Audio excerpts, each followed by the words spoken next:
Depuis un moment, vous allez constater que les habitudes ont changé en ce qui concerne la saison des pluies. Le temps où nous attendons le démarrage des pluies, elle ne vient pas. Et elle peut venir à un moment où on ne s'y attend pas. Alors, cela, c'est dû en fait à plusieurs facteurs. Le premier facteur qu'on pourrait évoquer ici, c'est le changement climatique. D'accord? Le changement climatique combiné avec la variabilité climatique. Notamment pour ce qui concerne le sud de notre pays cette année, la petite saison qui couvre la période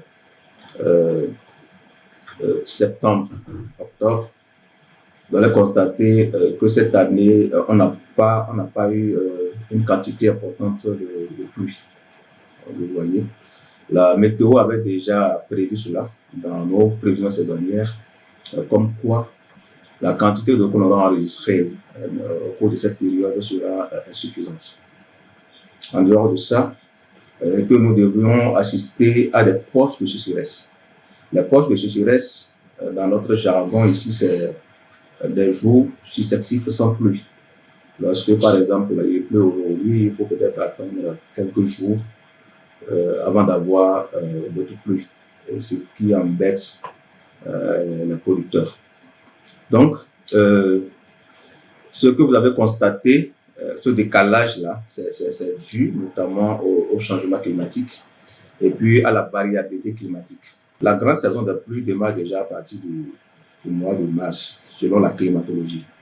Depuis un moment, avec le changement climatique, on a constaté que ça commence un peu plus tôt. Donc déjà à partir du mois de février, vous constatez que la pluie a démarré.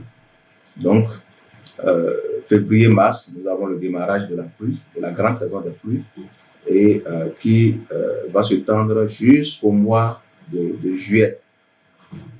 Donc de février ou de mars jusqu'en juillet, nous assistons à la grande saison de pluie au sud, bien sûr, de notre pays.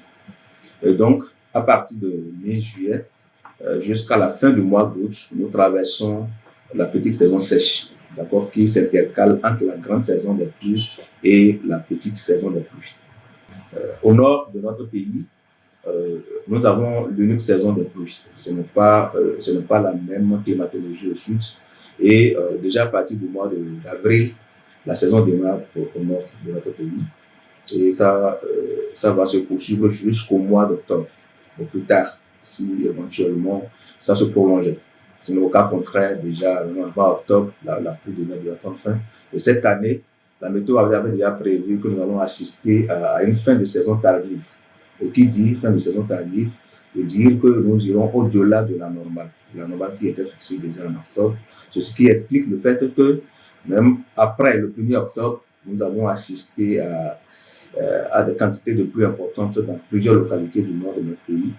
Et ce qui, sans doute, a amené à des inondations dans plusieurs localités. Vous savez, avec l'harmattan, il y a la poussière. Et la poussière véhicule des virus. Ça véhicule des virus. Et donc, c'est le moment d'alerter la population pour qu'elle prenne des précautions.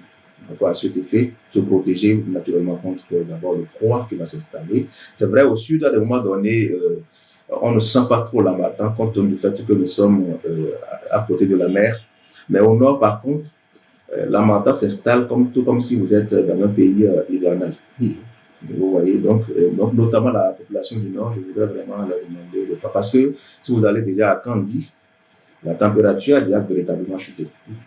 Et donc, ils ont déjà commencé par sentir les prémices de l'harmattan. Donc, il va falloir vraiment qu'ils se protègent et protéger notamment les enfants. C'est une période vraiment très sensible où les enfants ils sont appelés à être protégés contre le froid, contre la poussière qui véhicule des virus. Donc, voilà, si nous allons donner des conseils, ce n'est que ces conseils que nous pouvons donner à la population afin de pouvoir faire face à la période que nous traversons.